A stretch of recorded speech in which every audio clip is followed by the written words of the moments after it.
In this video, I'm going to explain to you guys how we plan to transform this 120 acre deer hunting parcel into a big buck magnet without spending a ton of money to do so. Our goal is to create more bedding, more defined travel corridors, and better access. Throughout this video, if you have any questions or ideas, please put them in the comments because I would love to hear and learn from you guys as well. Currently, this is the 120 acre parcel we hunt. Located in the center of a large woodlot, the closest farm fields are roughly about 500 yards from our property lines, so we're not necessarily close to any big food sources. It's just the big open woods. We have a lot of dead zones on this property, which are just areas that are wide open. You can see for hundreds of yards. You can just see in these clips, it's just wide open everywhere. There's not much cover at all, especially in the winter. But before we talk about what we want to change, we have to acknowledge everything we already have so we can make the most out of the land features we already have. We share a road with the neighbors that runs down the front ridge, which connects to our main road, then branches off onto the neighbor's land. Our main access trail goes through the middle of the property, the long way, which already ruins the depth of cover in the whole parcel. Just gone, just like that. And we have a trail on the top of the north ridge that stops at the end of the first 40, because right at the end of that first 40, that's where all the good bedding is, and we do not want to disturb that at all. Moving on to the bedding that we already have. One area is called the thicket. Near the middle of the property is about 6 acres with a small quarter-acre pond on the east side. And the other thick area we have is on the north side, on the middle 40 at the top of the front ridge, which is a good bedding area that nobody ever walks through. So that makes it an all deer all time zone. We are just going to leave that area alone because we don't want to disturb anything right there. It's just good cover already. As far as overall deer bedding goes, the cover isn't the best. The deer can still see up to a couple hundred yards in the winter. And due to the high deer numbers in the area, the deer browse is about 400 to 500 pounds per acre. The average deer browse is 200 to 300 pounds in open woods and up to 1,500 pounds in a well-managed clear cut. That basically, I looked that up on Google by the way, and that basically tells me that we need to open up the canopy by doing several types of cuts.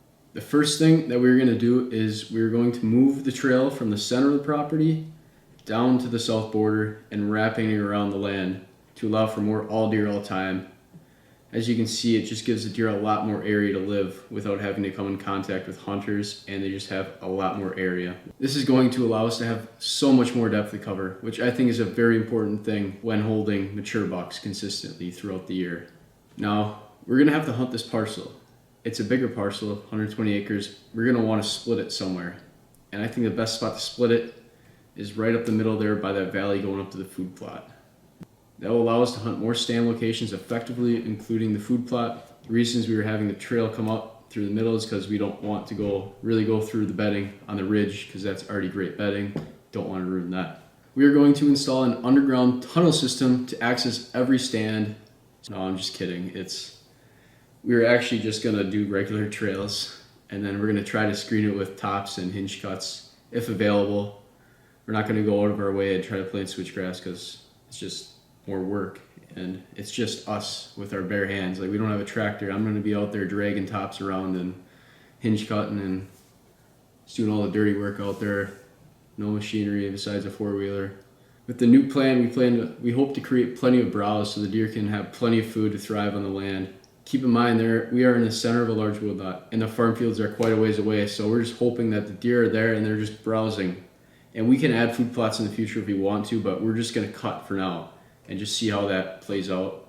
The brown area that you see on the map is the all deer all time, which is where the majority of the cuts are going to be taking place to allow more sunlight to hit the ground, allowing more vegetation to grow, giving the deer more browse and cover, which is basically a win-win.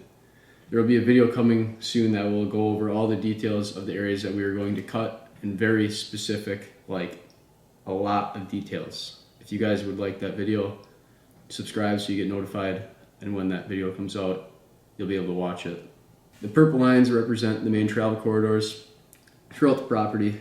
We're going to create them by using tops and doing hinge cuts, just like our trails. The purpose of the travel corridors is to guide the deer in a more strategic way so they can easily avoid our main axis while being even easier to predict and hunt. I remember listening to a Tony Lapratt podcast, and he said something along the lines of this: you should manipulate the deer to move how you want them to. And I think that is a very true statement, what he said there. Moving on to the stand locations. Keep in mind, I say this a lot, we are in the middle of a large woodlot. The yellow markers are the evening stand locations, the light blue markers are the morning, and the dark blue are the all-day stands. For the all-day stands, we plan on getting a stand 30 minutes before shooting light and staying there 30 minutes after shooting light, so we know we are not spooking any deer when we're going in or out of those stands. And the reason those stands are there already is because they're already there. The stands are already there, so it doesn't make sense for us to take them down and move them. So we're just going to try to make it work with how it is. That's why we're doing this on a budget. We're not trying to spend a ton of money. Like, we're gonna figure this out. I don't want to get too much in depth in this video. I mainly just wanted to give a full overview of what our upcoming plans are for the land. These are not permanent plans yet. We're still deciding a few things, but this is our idea of what we think we want to do. Soon I will be posting an extreme in-depth video going over the very small details for the entire land to give you guys a more direct understanding. If you have any recommendations for what you think should happen to the land, let us know in the comments, because I'm sure you guys have a lot more experience than I do.